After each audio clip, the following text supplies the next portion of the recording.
Hi, everybody, and welcome to the final post-game show of the year.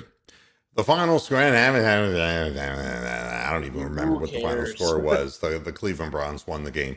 I will tell you about the recipe for a defeat because there was nothing to watch of any particular interest in this game.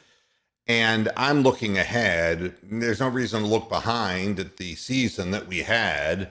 And here's Brian going to bounce in. Hi, Brian. How are you? Okay. Yeah. You know, what Oh my God. I'm trying to describe the formula of a Cleveland Browns loss, and it goes something like this. And I'm going to need some help on this from people in the chat, Ori, Brian, and Tony, as let your fingers do the walking through the internet.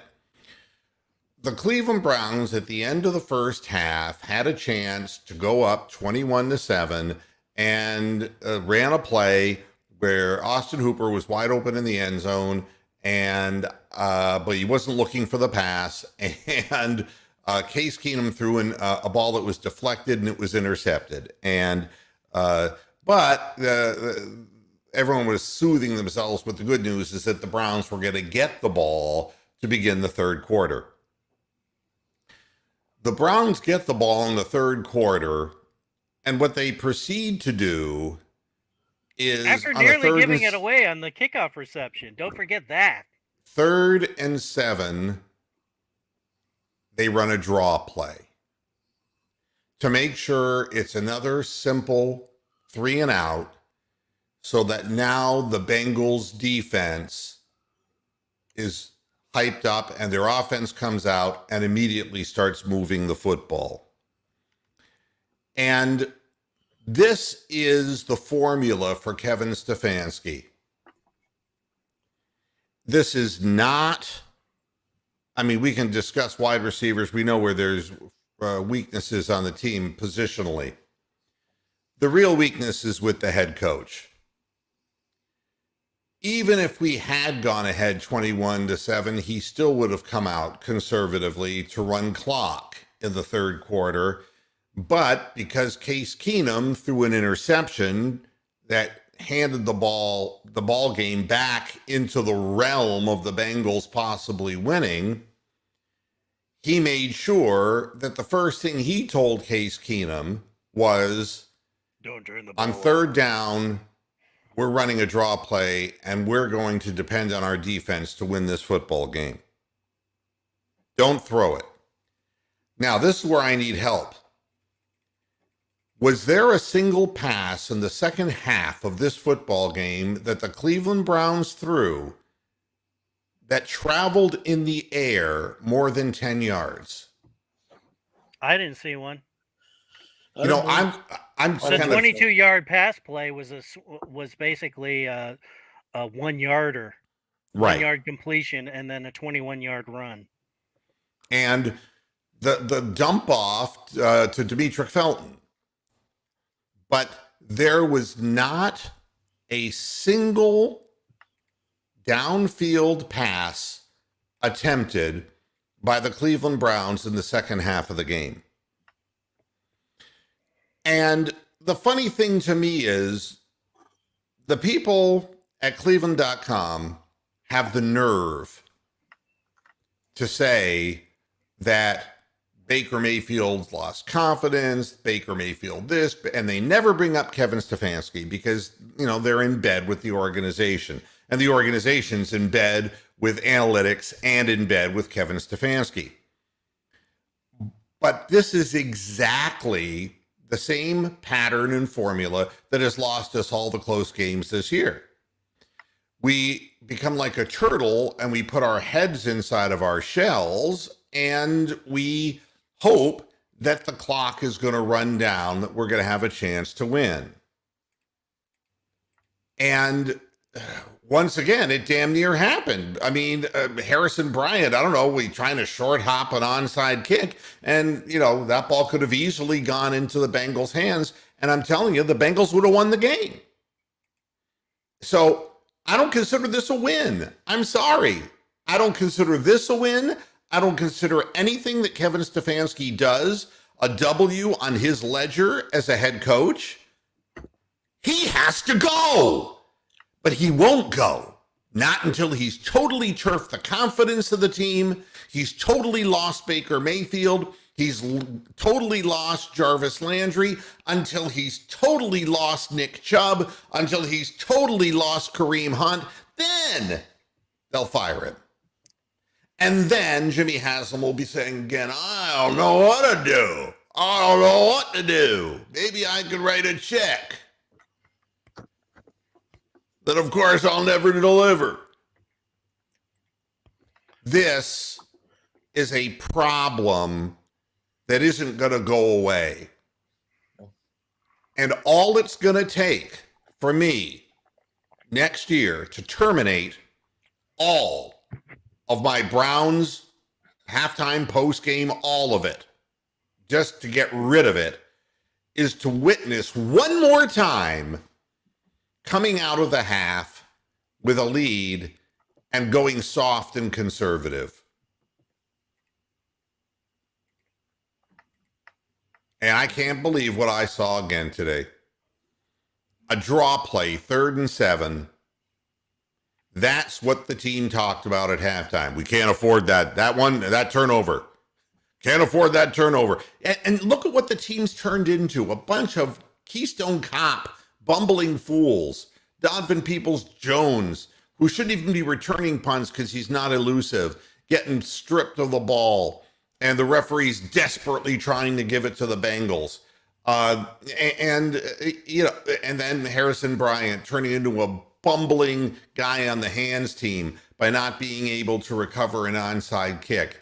This team, Kevin Stefanski, is so far up their ass. He's like a bug that's so far up their ass, nobody can reach it to pick it out. And that's the problem with the team. They are so afraid of making the next mistake, they make 3 more mistakes. And how about that wonderful tackling today? Bouncing off of the fucking running backs like they're pinballs. Well, I mean, Greedy Williams on the one play, even the announcer. No, I mean, Vilma, and I can't imagine these announcers, Steve Albert. I don't even know what they're watching, to be very honest with you. But even they took note of the fact, it's like, what was Greedy Williams doing? What was he thinking on that play? Well, he can't wrap anybody up because his shoulder's injured. And if he does try to contact somebody, he's instantly injured. So, what happens is once the defense sees that the coaching staff has gone into turtle mode and says, okay, it's up to you guys, then they fuck up. John Johnson III should never come back because I don't know what he's doing. He's not tackling anybody. At least MJ Stewart's laying the wood out there. I mean, I have no idea what John Johnson III is, and he shouldn't come back. But on the overall, it's a situation where people are blaming Baker Mayfield when the head coach literally told Case Keenum at halftime, don't even throw the ball down the field.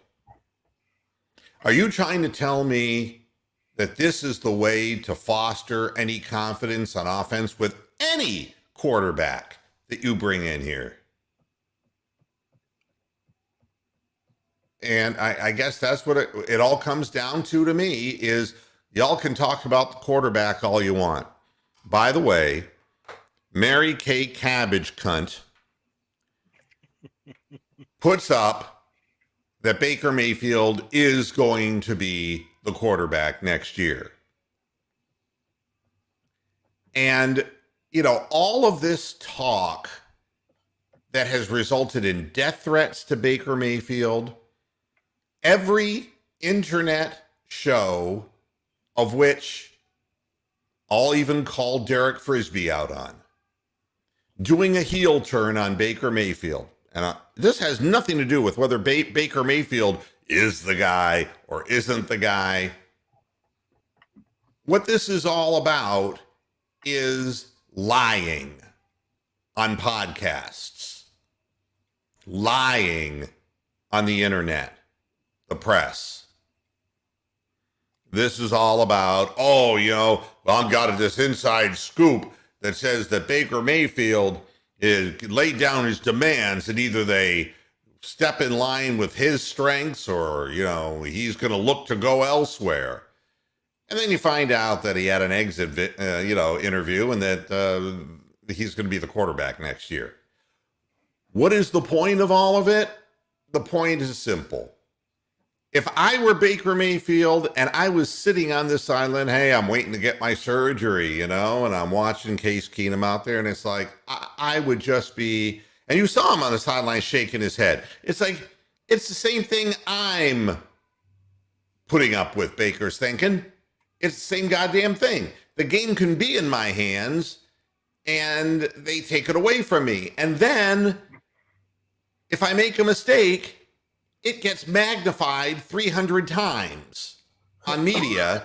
And so it makes me never want to make a play again. And it's the same thing with Case Keenum. That throw was deflected.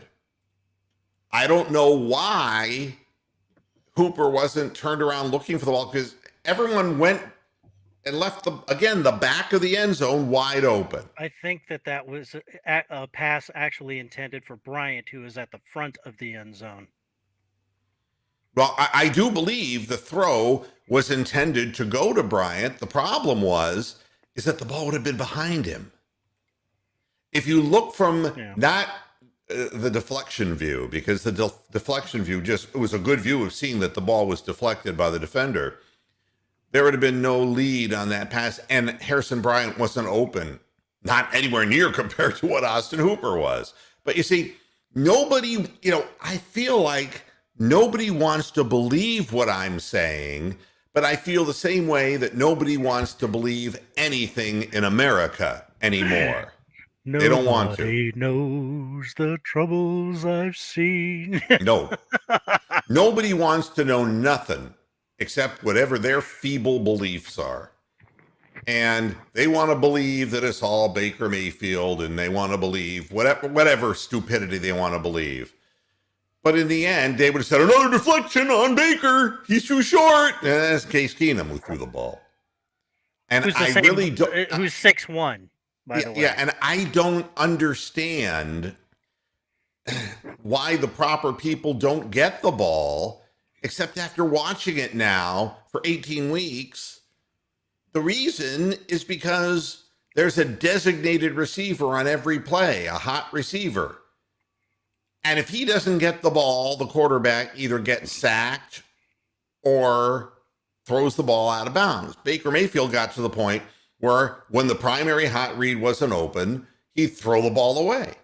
Well, and that's what I was talking about weeks ago with when I said that they were running decoy routes, dummy routes. Well, 5 times I counted in this game where wide receivers were wide open. And just like with Baker Mayfield, you're telling me that Case Keenum missed them too? And the answer is that primary receiver is something that is being drilled into their heads. There is no progression football with the Cleveland Browns. There's no ability for the quarterbacks to audible, and there's no way for them to lock out of the primary receiver because the wide receivers we have can't get separation. I don't think they know what they're doing downfield. I don't think they even understand in a scramble scenario where they're supposed to run. They're not being coached properly. But you can't win with a one read situation, and you can't restrict a quarterback to one read. And, the article, by the way, if you watched, my last program, and, people were saying, oh, God, he's going off on Lamar Jackson. And it's like, everybody wants to misinterpret intentionally everything that I'm saying. Everybody who's on that side of the fence wants to make shit up. And it's just like Washington, D.C. It's the same thing in sports. They just want to make shit up. I'm not criticizing Lamar Jackson. My point is that if Baker Mayfield took the last 4 weeks off, the press would have been all over him for being a coward and being soft and not leading the team when the playoffs were still within reach. And we didn't hear shit about that about Lamar Jackson. Now, that suddenly bad-mouthing him? No. Lamar Jackson, obviously, and the Baltimore Ravens feel that Lamar Jackson's not healthy enough to play. It's not a criticism of Lamar Jackson. The team makes the decision whether a player plays or not. And I don't know how many times I have to say this. But the first article now that came out from iHeartRadio, Fox Sports, was maybe it's time to move on from Lamar Jackson. Mm-hmm. Now, and I'm sitting there saying, well, this is the famous backup quarterback thing. And I don't think that Huntley, in the long run, would be able to whip up the troops like Lamar Jackson. But so now at least it started there. And the thing they have in common, Baker Mayfield and Lamar Jackson, is that they don't have an extension signed. And, and again, you're in denial, San Juan Creole. You're in denial. You just saw the same game that we've seen over and over play itself out. Flip a coin whether we win. We do not determine whether we win. We have the ball when we're ahead, and we give it up conservatively. We don't use our timeouts to compose ourselves. We turn the ball over. We end up fumbling and bumbling and giving the teams that we play against last opportunities with the ball. And if we have the ball last after giving something up, we take all the play calling out of the quarterback's hands.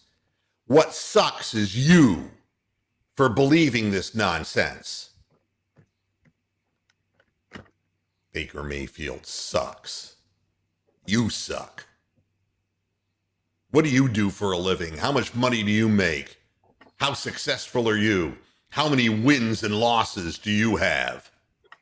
Fucking loser. And never mind the fact that Baker Mayfield's the winningest quarterback since 1999 that the Cleveland Browns have had at 29 wins.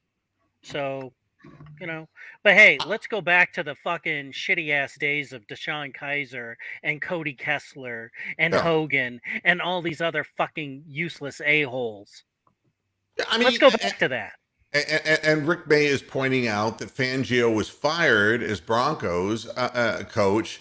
But if you had Drew Lock, what would you do with him? And that's what Brian is saying. You'll just end up drafting a Drew Lock, and it will be a Sam Darnold, and it will be a disaster. And then you'll be screaming and crying about something else. Fucking Sam Darnold. That's the problem. They'll go out and fucking sign the actual Sam Darnold, the turnover fucking machine. And then they'll go out and get Teddy Bridgewater because there's your fucking, what the hell did they call that? Rooney Rule. No. From the 70s. Oh, shit. You should know this, Mark. What? The rule to advance blacks in colleges and all this other shit and hiring practices. Oh, I can't. Didn't work for Eric Bieniemy. That was the old Rooney Rule that they've updated, supposedly. Didn't help Eric Bieniemy get out of Kansas City. I don't know. What I know is this.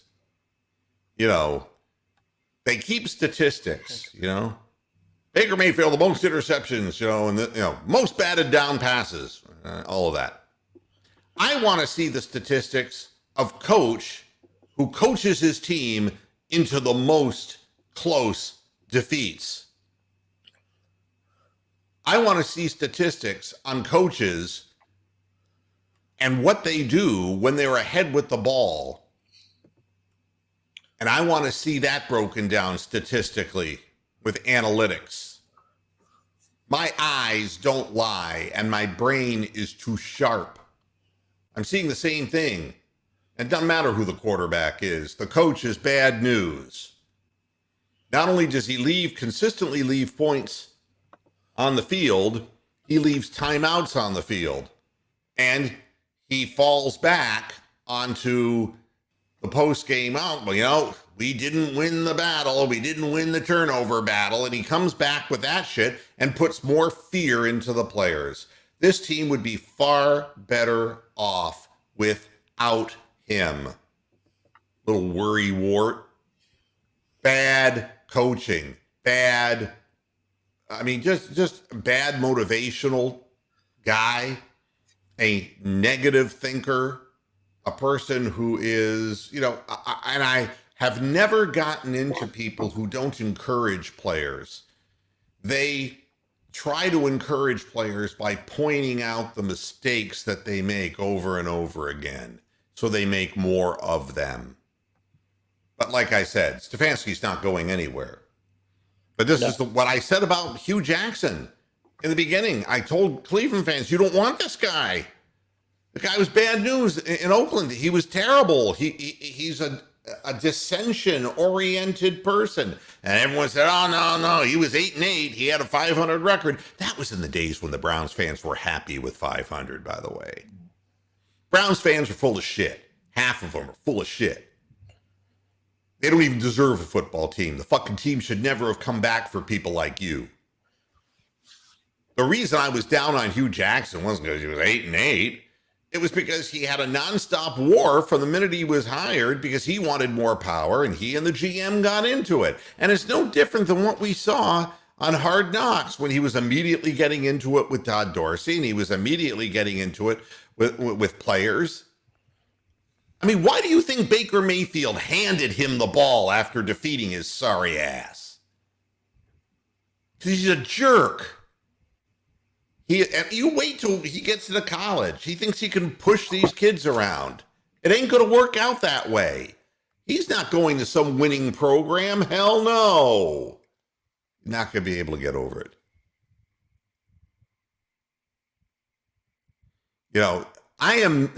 This guy, I don't know. I never have a problem with this guy, but he's caught this virus. The 56 turnovers by Baker over a 4-year period, okay? That's an average of 14 interceptions per year. 1 year, he was really good, like 28 touchdowns and 7 picks. This was a particularly bad year, especially at the tail end of the year. Why deny an average of 14 picks? I'll tell you why it's not a matter of denying it. It's that you use this as if it is some sort of evidence that your one guy is to blame. You know who also averaged about 14, 15, 16 interceptions a year? Brett Favre. And all he did was play in 2 goddamn Super Bowls and go to multiple fucking NFC championship games with 2 different teams. Seasons of 29 picks, 22 picks, 23 picks, fucking 24 picks. Well, I'll go one step. For 33 touchdowns in those Never seasons. had a season below 14 interceptions. And I'll go right here. Slingers throw interceptions. It happens. All right. You ready for this? And I'm going to blow you away once and for all, San Juan Creole. You're going to be so embarrassed, you're not going to want to post anymore. Because not only are you wrong, you're never going to admit you're wrong, even after what I tell you. Here's a quarterback. I'm going to give you his stats year by year. I'm not going to tell you what year. I'm just going to give you the information. 22 touchdowns, 17 interceptions. Right? Quarterback's record that year was 4-12. The next year he was 6-6. He had 19 touchdowns and 11 picks. The next season he had 15 touchdowns and 17 picks. The next season he had 25 touchdowns and 18 picks. The next year he had 24 touchdowns and only 9 interceptions. The next year, he had his career year, 33 touchdowns, and he had 17 picks. The next year, back down to 23 touchdowns and 19 picks, 18 touchdowns and 18 picks. 22-17, and he finished off his career with 14 TDs and 19 picks. Steelers are going to the playoffs, by the way. Is that a for sure? Yeah, big. Well, Ben Roethlisberger just kicked the game-winning field goal. The Steelers can't. If the Chargers and Raiders tie tonight, which God knows it's it's great. I'm glad the NFL got his nice little story for the rapist. I'm happy.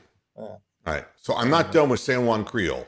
Thank you for the update, though. I appreciate it. So, are you going to run away, San Juan, or are you going to be a man?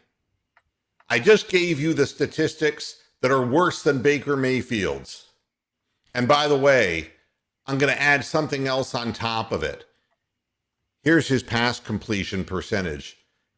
Year by year, 59, 59, 59, 58, 63, 64, 58, 61, 55, and 58%.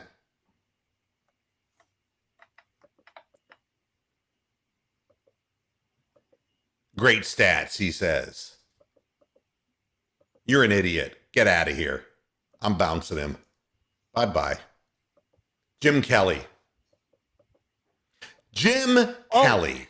Who is also 29-30 in his first 59 games with the fucking Buffalo Bills, you shitholes. But not only that, he went to 4 straight Super Bowls. They lost, but he still went to 4 straight Super Bowls and played in multiple AFC championship games. As his career... And ended up in the Hall of Fame.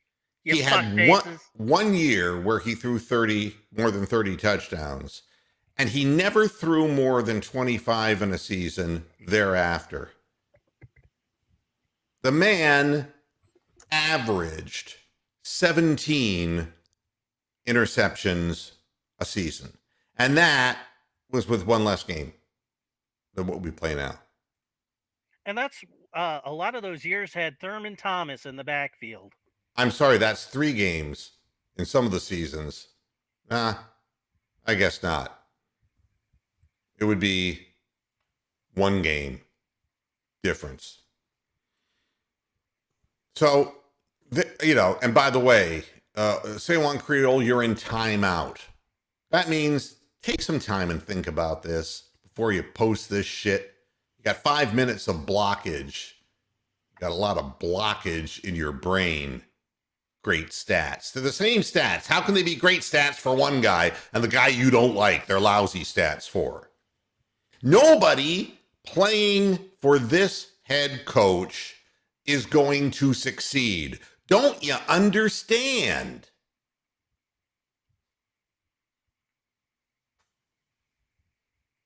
That's it. I mean, if a quarterback doesn't have the opportunity to throw a switch now and then to get things rolling. I mean, do you know that if I'm a quarterback of a team and I know that my guys are starting to flag, get tired, the defense, was on the field the whole second half. It's ridiculous. They were just giving up yardage, running yardage, passing yardage, giving up third downs. They were downfield throws that they hadn't even given up. The pass rush totally disappeared. There was nothing going on because the defense was hung out to dry by that same conservative system. You can't win. And if the quarterback doesn't have the option to get that 3rd and 7 and start a drive going, or to get some momentum going on the offensive side of the ball. You want to know what's amazing? What's amazing is the absent one, Nick Chubb, comes in and rips off that long run. And of course, we didn't see any more of him because, no, if we left him in the game and actually let him get the ball into the end zone, it would have been over right then and there. It would have been no problem, you see. But that's not the way it works. The way it works is Kevin Stefanski wants it to be close at the end because he's an idiot. And no matter where he went to school, you can't win in football this way. And I'll say the same thing about Zach Taylor. He's an idiot. He's fallen upon, he's like a pig in mud. He's got Jamar Chase, he's got Joe Burrow. He will kill them. So that you don't think I'm just some negative Nelly about the Cleveland Browns, Zach Taylor will kill the Bengals. I guarantee it. Mark it down that I said it here, and then come back and kiss my fat ass.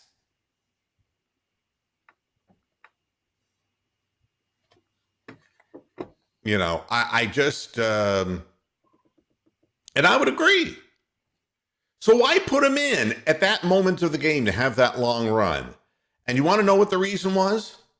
Joe Mixon was ahead of him in the rushing stats, but Mixon couldn't play.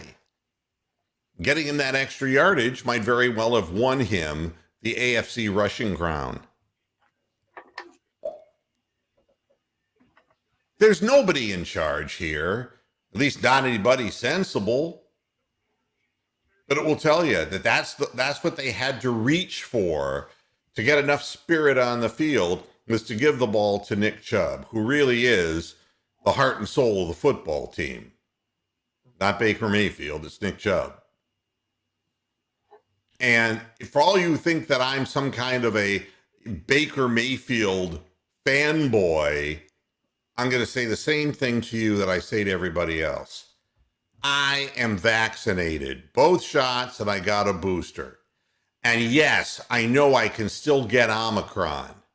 And yes, if I put myself in a crowded group of people, even if I'm wearing a mask, I'm going to get Omicron. I didn't get the goddamn vaccine because I think it just makes it impossible for me to get it and makes me impervious. That's not the reason. And everybody's got their fucking mind made up. And you know something? I really don't care if a person is vaccinated now or if they're not vaccinated. I don't believe that any decision should be spewed out because of either ignorance or stubbornness. So my mind's open to them because eventually we got a variant where it doesn't matter. The vaccine is not going to stop you from getting it. It may very well make it a little easier on you if you do get it, but I don't even know that there's 100% evidence of that. So I'm not going to sit there and just take this polarizing view that it's either black or it's white. We could get great receivers and still suck because Kevin Stefanski's scheme blows. We could get great receivers and clean up the scheme and still lose because Baker Mayfield blows. Do you understand what I'm saying, you thick-skulled numbskulls? Do you get it? I want to see Baker Mayfield healthy with better wide receivers. I mean, can you imagine the whole game that Anthony Schwartz is playing and there's no Rashard Higgins, who's got good hands, and Anthony Schwartz, who's Roberto Duran, Manos de Pietros, hands of stone. Can you imagine? What are you supposed to do if you're the quarterback? And that's what you got out there. Please. You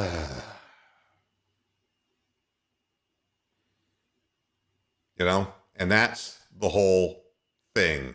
In a nutshell, I'm not convinced at this point of anything except if I'm going to blow off my number one pick, a guy who was so good last year, in the same system. And if I'm going to blow him out the door, then I'm going to blow the whole thing up. I'm not naive to think that one person is causing this. I think that until you get better receivers, until you have more depth on your offensive line, so you have veterans and not Blake Hanses and James Hudson's the thirds that have to start multiple games. You know, if you don't have, I mean, we do have backup at running back with Dearness Johnson and Kareem Hunt, unfortunately, who just couldn't get on the field this year. But at wide receiver, we got no depth. And to think that your choice comes down to Rashard Higgins and Anthony Schwartz, and you pick Schwartz because, well, that's the guy we drafted. You saw him try to catch the ball over the middle. He's scared shitless. You got no choice but to give Baker Mayfield one more year because, you know, but the thing is, if it's not going to be any different with the wide receiver core, or if it's no different that the coach going to send the plays in and they're just 3rd and 7 draw plays, then don't bring him back. Don't bring him back. It doesn't matter who's behind center. Kevin Stefanski's behind center. It's messed up. No great quarterback ever has been asked to play this way. Not from the previously aforementioned Jim Kelly to Dan Marino, today to Patrick Mahomes. The people today who are succeeding at quarterback have the ability to audible out of a bad set when they look at the field and they say, play that's called into my headset just can't work because they've lined up a certain way. They have the right to change plays completely. And they have the way of choosing that at the line of scrimmage, and they have good communication with their wide receivers down the field. The Browns look like their wide receiver core is not even connected to the quarterback. I don't know. And you say to me, well, Baker has been missing wide open guys. So is Case Keenum today. Guys who were right over the middle, right? I sometimes get the feeling that the people who are wide open know they're not going to get the ball and they never bother turning around to look for it because they're not the primary read. That's what I believe. I don't know what else to think. Completely confused by it.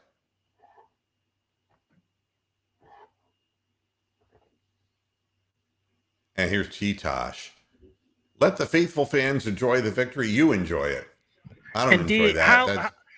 I want to know how fucking Derek Carr is so much better than Baker Mayfield. Please he completes a higher percentage of his passes. That's for analytics up the ass people. But the bottom line is his result. You know, it really bothers me. You know, in boxing, we have guys who are artistes. You know, Roy Jones Jr. in his prime. Roy Jones Jr. didn't really punch hard enough to break a grape. He couldn't hit him. Same thing with Sweet Pea Pernell Whitaker. Didn't hit hard enough to really do any damage. But you couldn't hit him. That's how he won. He found his ability, and Ray Leonard was much the same way in his prime. You know, if he's elusive and he outscores you and outpoints you, or he's able to hit you often enough because they're fast-handed, you know, they'll get some TKOs. But they have a way of winning. I don't know what you have to have some methodology for winning.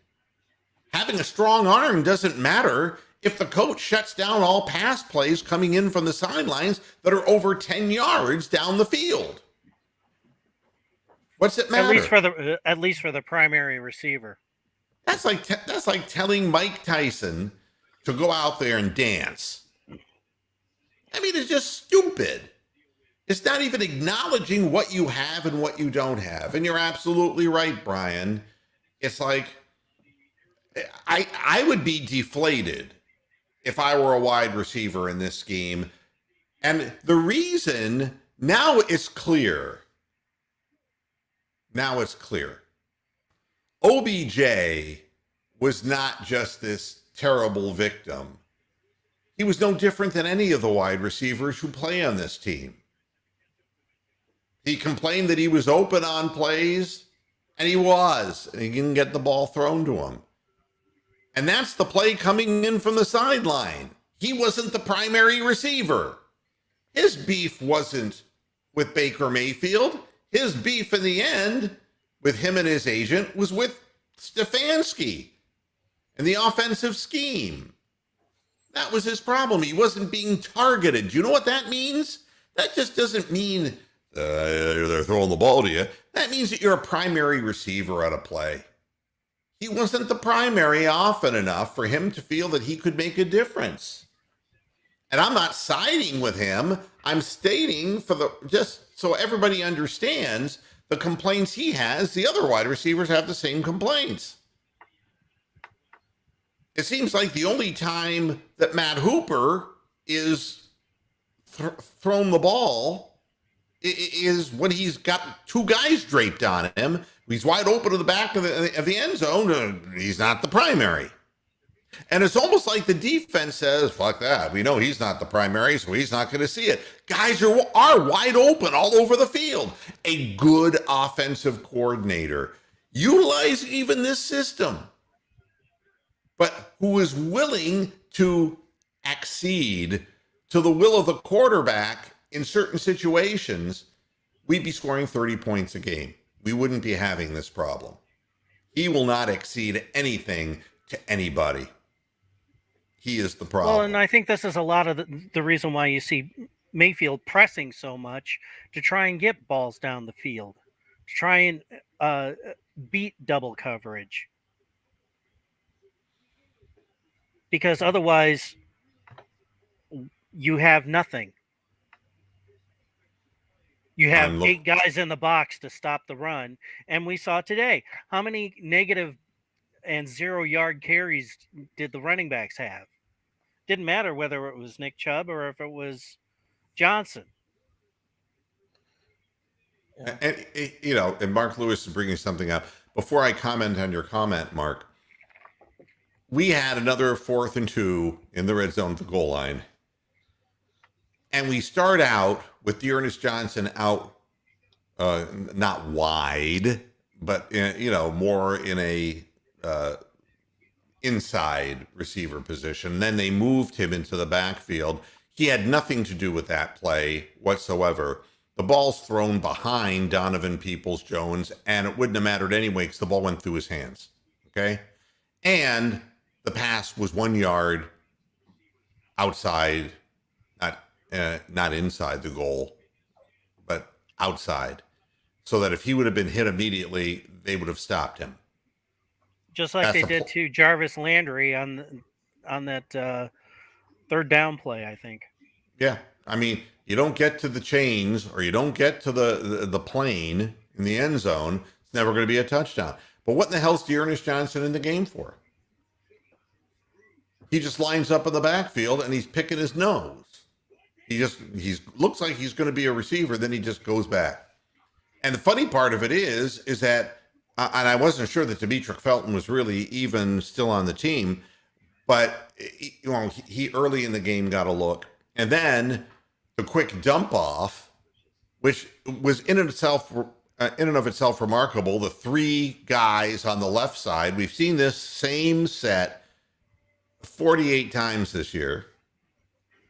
And our red Peter, zone, we've been saying that same goddamn thing for 6 weeks now, and the Baker haters don't care. Yeah. They don't care. They want to fucking load them in the goddamn Mayfield or the Mayflower fucking moving van and get them the hell out of town. Well, you know what? Then they deserve the fucking Teddy Bridgewaters and the Sam Darnolds and the Spencer Rattlers coming out of fucking college. They deserve every fucking one of those assholes and all of the 4-13 now seasons that they're going to accrue. They deserve that. And then they deserve to be shoved feet first into a running wood chipper and turned into mulch. But again, the dump off to Demetric Felton was an incredible situation where the Bengals couldn't tackle. They threw a 1-yard pass. That should never happen. A 1-yard pass when you're 10 yards away from the end zone and the guy is able to run it in. That should never happen. But it did. And they're saying, oh, it's great play calling. And it's like, no, you haven't seen this all year. This is the shit we do all year and it fails. The one time it succeeds, great. So Mark Lewis is saying, why did he run DeAndre? No, it's Dearness Johnson. So much in a meaningless game, but when we still had a chance to save our season, he would bring him in to block or fill in for Chubb and Hunt when they were injured. To me, Dearness Johnson is a good third running back, and he gets clipped at his feet a lot and brought down because he doesn't really lift his feet high enough off the ground because he gets arm tackled a lot by his feet and his legs. Other than that, though, he can bounce outside, and he can, once he picks his lane, he's a good north-south guy. He's not a real elusive guy. He's not an overly fast guy, but he does have that ability to pick his line and go for it. He's the kind of guy who, with our offensive line, he's like Isaiah Crowell was in his 1,300 rushing yard year with the Browns. A good offensive line, a good running scheme, and he doesn't break the big one off like a Chubb would, but he can get his 5-6 yards in a carry because he'll hit that hole and he'll hit it north-south. So, I don't understand what your question is exactly here, Mark, but why would he run him so much in a meaningless game? Well, I think it's because, Chubb's ribs hurt. But the thing that was really telling to me is I think Chubb wanted to come back in the game because he didn't want to go out a loser. I think he has pride. Because, his Chubb's give a fuck quotient is monstrous, to say the least. And not only that, he had to have stayed warmed up on the sidelines, which tells me that he wanted to play. Coaching staff didn't want him to play, but up to a certain point, somebody relented. And this also is what tells me, don't tell me you're doing this for the safety of players. Don't tell me that Baker Mayfield's selfish. It's the team making the decisions. And it was the team that didn't let Chubb play. And then it was the team, the head coach, who let him come back into that game. And then after another carry where it was short yardage, took him out for good. That was their decision. Same thing with Baker Mayfield. It's 100% the coaching staff. And probably there are some voices from upstairs. Can't afford to do this, keep him out of the game. I get it. I don't like the decisions that the head coach makes. I think they're bad. I think the team lacks confidence, and they're going into next year. This year, we started out 3-1, if you remember. Do you remember? And I really want to say this to those people who are just being foolish, that Baker Mayfield was 40 for 49 in his first two games. Do you realize that? Browns were 3-1 to start out the season, but he got hurt in the game where he threw the interception. That was the third game of the season. But you realize up to that point, he was 40 of 49 and his efficiency was unquestioned. I'm just reminding you of facts. You all like to throw statistics out. Well, and he wasn't throwing interceptions, and he was completing a high percentage of passes. We were scoring a good number of points, and then he got hurt. So, and, what I can tell you is somewhere between the ranting lunatics in the chat room, like the American flag lapel pin, idiot who probably still thinks that China is to blame for for the creation of a virus in a lab that America and other countries were funding as well. You know, that's the kind of idiot we're dealing with here. The team isn't going to be shit next year unless we don't change things. And I'm not going to tell you that, you know, Stefanski has to broaden his horizons and he has to accept input. There have to be corrections made to what is obviously wrong to the naked eye. I mean, that's simple. That's not hard to figure out. We need better, faster, more physical receivers. That's definitely the case. And as far as the quarterback, you don't have to make a decision on him. And this is, again, the thing that makes me compare the political American flag, fake patriotic lapel pin guy to, you know, things that I'm seeing around me, is that you don't even have to make a decision on Baker. He's yours next year. And then you can franchise him beyond that. Now, of course, that will that will piss off the agent and piss Baker off. But I'm saying that there is nothing carved in stone that says you have to keep him or you have to get rid of him. Just like there's nothing carved in stone that says you have to get vaccinated or you don't. If you're wondering, your candidate, D, because you don't have the fucking balls to tell us who you are, Ron DeSantis, had COVID. And that's why he left the state. He didn't want anybody in Florida to know. He didn't get a booster. He didn't have any, got hit hard by it. When the first speech came back, he had to come back to Florida. He was gasping for breath. But goddamn, if none of those motherfucking lockdown governors, mayors, congressmen don't come running to fucking Florida to fucking have their massless vacations. Isn't that the truth? The fucking dick on the size of that broad is unbelievable. Sitting there eating in Florida, we're getting deluged with this shit. And she's without a mask eating. El fresco. Yeah. And I agree with you 100%. I hate people who think it's black or white. That gray that exists in between is where the truth lies.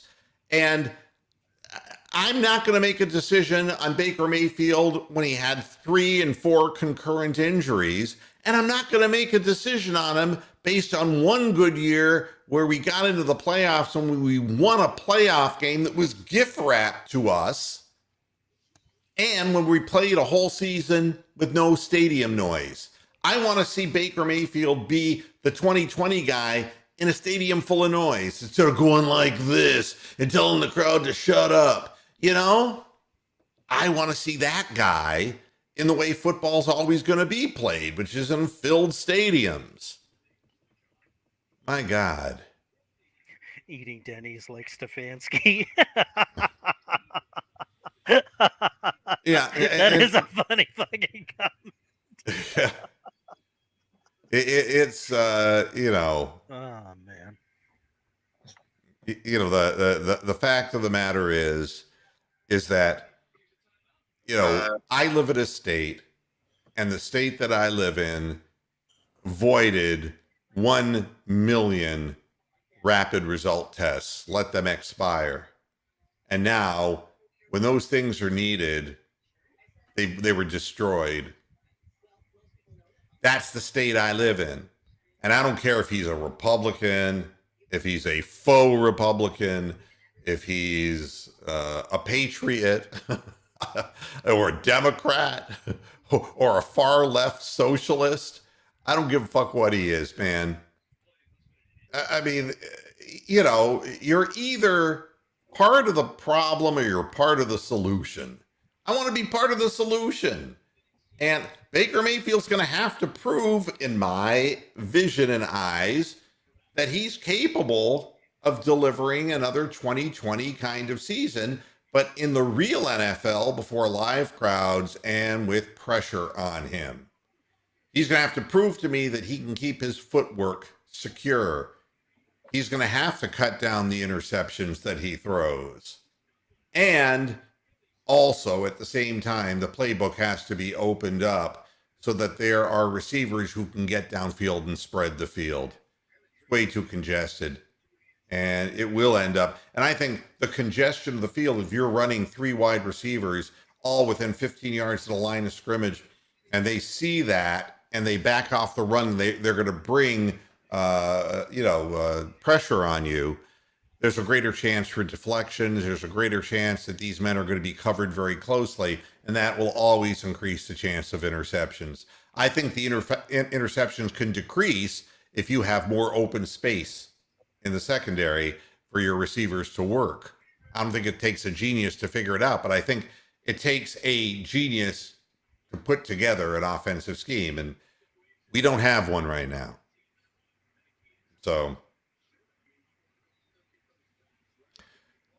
this is what I know. Yeah, Higgins is gone. Yeah. But I think, and the word is the Browns want to bring Jarvis Landry back. That's wonderful, but I don't see it happening. I don't see why would Jarvis Landry want to stay? I mean, at this point, the fans hate. I mean, they're all like some of these people that you're seeing in the chat room. They're hateful people. Why would you want to play for this team? All they want is somebody to point a finger at and blame. I just want the team to win. I'll point something else. The Cavaliers went to Portland. Now, Portland didn't have Dame. It's Damian Lillard, if you're not up to snuff. They didn't have McCullough either. Yeah. The Canton Glen Oak, Ohio high school graduate. Those two guys, one is got I believe it's a rib problem, and I'm not sure what the story with Dame is, but they didn't have their two prolific backcourt scorers. But still, playing in Portland, it's not a place the Cavaliers win. And it was back and forth, and it was back and forth. The Cavs kept going up by 10. They'd cut it down to 3. Cavs would bump it up to 8. They'd cut it back to 3. And it's hitting 3.5 minutes left, and it's like, oh, fuck. It's like, this is really difficult for us to win on these, especially the first game on the West Coast swing is bad enough. Tonight, it's going to be horrifying because we're going to have to play the Golden State Warriors with Klay Thompson. Yeah, that's right. So, but when the game was on the line, the people who you wanted to take over, and that would be Darius Garland, made a great lob feed for the dunk for Evan Mobley. Then he made a great jump shot, a high arcer. And then on the play that ripped the heart out of the opponent, and I love those plays that rip the heart out, they wanted to roll the ball in bounds to save some time on the clock, and Darius took off toward the ball, lunged at the ball, grabbed it, yanked it away from Covington, who's bigger and stronger than he is, and laid the ball up off the backboard, goaltending. That ended the game. And it's like, that's the way you put your foot down. You do something proactively. You go after the ball. You play aggressively. You don't play back on your heels. So that's that. And that's the kind of play I like to see, is you try to win. You don't try not to lose. The clock isn't there to be run out. So that's that. And what I don't understand is why people come here and try to agitate. If you're into drama, why don't you go to Netflix and watch some of the shit on there? There ain't no drama to be had here. You're going to hear the same message from me as we keep losing close games. Next year, I hope I'm sitting here and I'm talking about a team that shows character in making big plays. That's what I want to see. So, now that's the first funny thing that I've heard from this clown. Yeah, the forced tie that keeps the Steelers out of the playoffs. Now that's funny. I'll grant you one. It's just funny. Yeah. I'd give Ben his send off and then send him to jail. I guess And that's burn really his Cleveland, burn his Ohio family out of the fucking state. And Just- if you're wondering, just leave a Case Keenum was 17 to 24, 176 yards, remarkably identical to his Denver numbers. He had the one interception. Remarkably identical to Baker Mayfield's numbers the last That's right. 5 weeks. I mean, everybody's going to have the same numbers here because the system is just that way. And Doesn't matter if it's Nick Mullins or Baker Mayfield or Case Keenum. They all end up playing exactly the same. Yeah. Oh, but it's not the system. It's the quarterback. Yeah, well, I mean, yeah, fuck off. Well, I can tell you this. Cincinnati was playing their same system with Brandon Allen. If you couldn't see the difference between Brandon Allen and Joe Burrow, then you really have a problem with your eyes. And, you know, what's amazing about all of this is that Jarvis Landry had 6 receptions, but was never targeted in the second half because, God forbid, the fatwa was put on the forward pass. Donovan Peoples-Jones had 3 receptions. Demetric Felton had 2 in the game. Anthony Schwartz had 1, and then that crazy, ridiculous drop. Njoku, who everyone says is such a valuable guy, 2 catches for 11 yards. I mean, it's just unfortunate. And you can't tell me that Harrison Bryant can't catch more passes than 1. And the fact is, Matt the Hoople didn't catch a pass the whole game. And Austin Hooper. Yeah. You keep calling him Matt Hooper. Don't you know why I call him Matt Hooper? No. From the old movie? Yeah, from Jaws. Oh. Yeah. I thought you meant the Burt Reynolds movie. No. That would be even funnier. It is a Jaws reference. Yeah. I mean, but you know that AJ Green got the one fumble, even though the referee was trying to convince the silent crowd in Cleveland, pointing his finger this way. Hey, it's the Bengals ball. And it's like, and these announcers, I don't understand. I mean, the funniest thing was Vilma saying, when I worked at the other network, they fired you. I mean, you fuck. Look at what the camera's showing. What are they looking at? It was so obvious that AJ Green fell on that ball. It couldn't have been any other way. What are they looking at? And even on the onside kick, it was AJ Green who was on top of that ball. So 2 big plays. But it was Bryant who fucked up another goddamn onside kick. Well, yeah. And almost gave the ball back to the Bengals. That's right. But that's what you do. Ways to lose the game. But when you put your team into that repetitive situation and it goes bad one week, it'll keep going bad because everyone gets butterfingers. Everyone gets nervous. That's the way it goes. Well, I'm done here. My work is finished. But I will say this, I'll be back again tomorrow with the regular Moohead show. And it isn't like I'm going to just suddenly stop talking about the Cleveland Browns. There's still going to be an aftermath of the season. But the one thing I will tell you is that there's other things I will be talking about. And I know that the viewership will decline because of it. But I'm not going to make this a show that is just like internet trash, like the Kardashians, and dissing this and dissing that and creating drama. I'm not going to do that. I'm going to focus on what's happening in sports. When the Browns are worth talking about, I'll talk about them. And right now, the Cavaliers are worth talking about because they're giving a full effort and they're playing like a team. And the coach is not afraid to let people pull the trigger. Can you imagine this coach, JB Bickerstaff,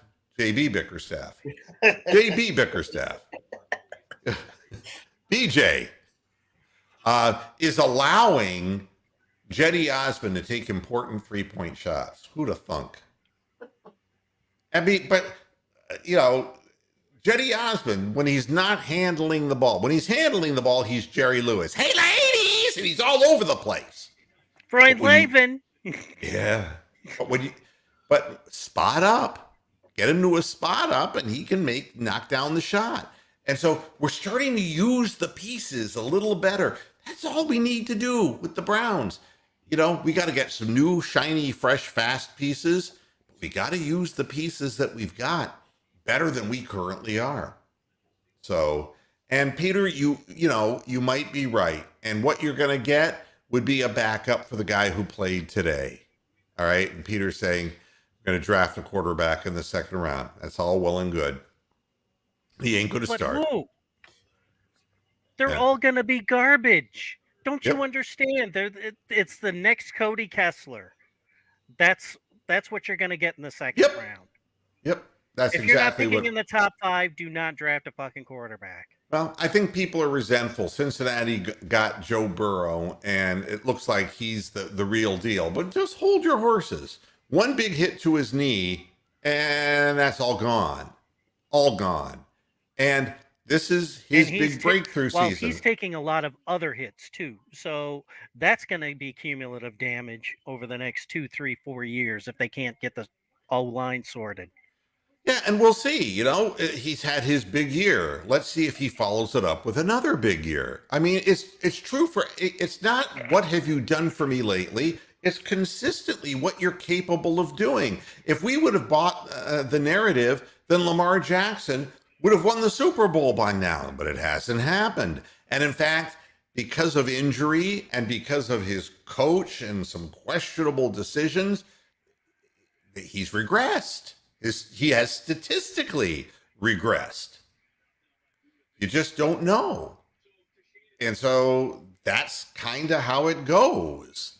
And until... And D, do you remember how shitty Michael Vick's completion percentage was in Atlanta his first couple of years? Yep. You assholes are crying about fucking Baker Mayfield not completing 95% of his fucking passes. Yeah. I mean, to me...